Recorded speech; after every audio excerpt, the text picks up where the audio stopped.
Yeah, good morning. We'll continue with our next topic. So, in the previous video, we have seen about the X-linked inheritance with three examples. Now, we are going to continue by seeing about the Y-linked inheritance. So, Y-linked inheritance, we are going to take the example of the hypertrichosis in man. Hyper refers for the higher region, the trichosis. The trichosis refers for the presence of hairs on the external pinna. So, we can also consider hypertrichosis as the tuft of hair arising from external pinna. So, that is a Y-linked inheritance example. So, the genes which are present on the Y chromosomes, you are going to call it as the Hollandric genes.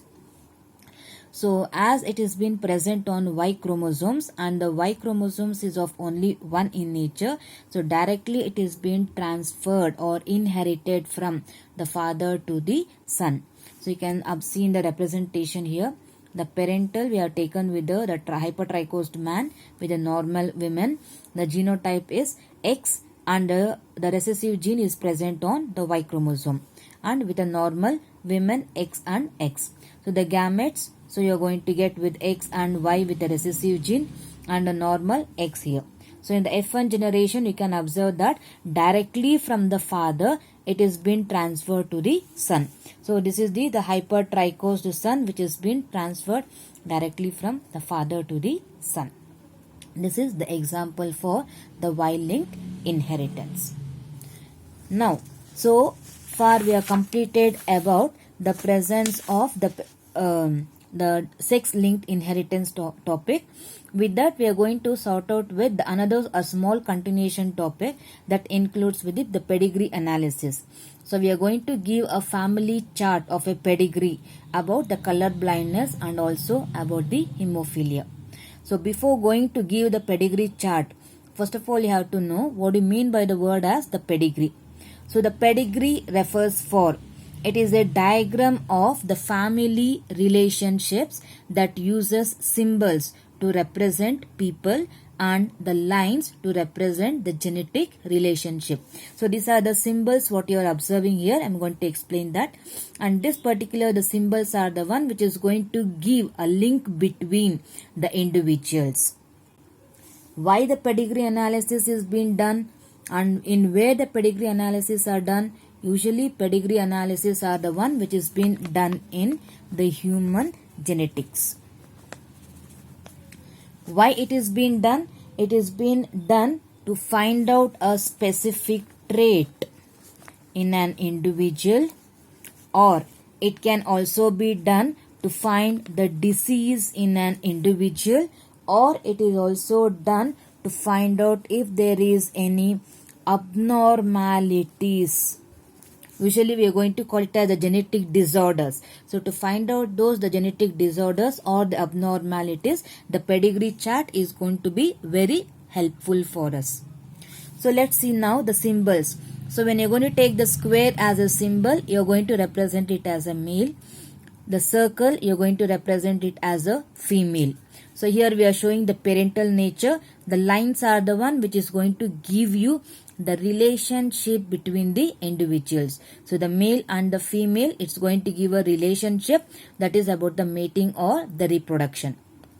After reproduction, you're going to consider them as the parental region. So this you can observe.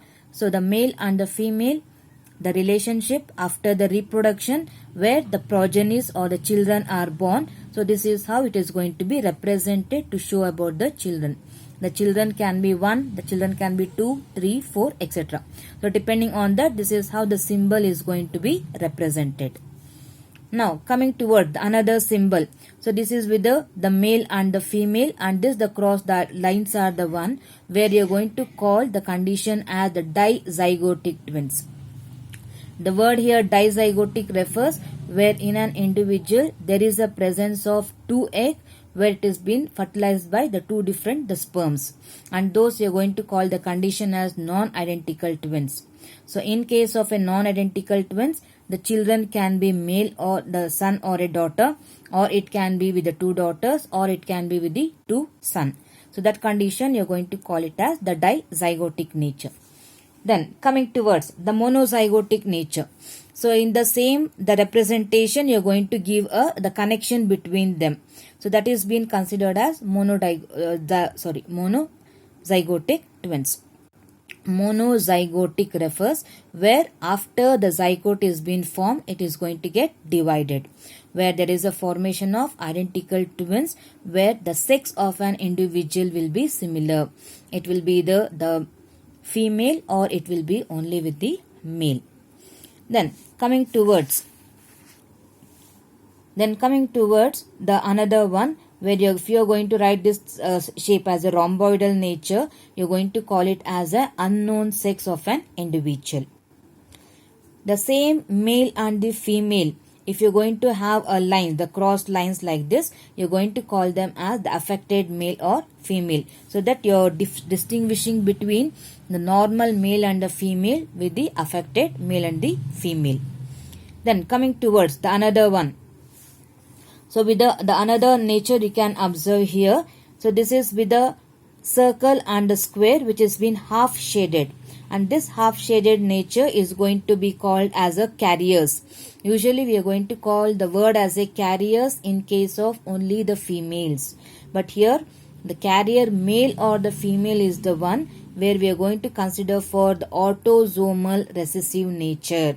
It is not with the allosomal, it's only with the autosomal. Suppose if the same thing as a sex-linked inherited character, or if you are going to call it as a carrier female in case of the allosome, this is how it is being represented. So the circle is going to represent with the female and with a dot you are going to call it as a carrier female. And this is being considered the male and the female with double line which is going to connect in between them. It is called as consanguineous marriage. Consanguineous marriages are the one where you are going to call it as a marriage which is going to take place between very close relatives. So these are the symbols which is going to be helpful for us when we are going to start studying when you are going to do the analysis based on the color blindness and also with the hemophilia. In our next video, we are going to see how the pedigree analysis is being done for the color blindness and also for hemophilia. Thank you.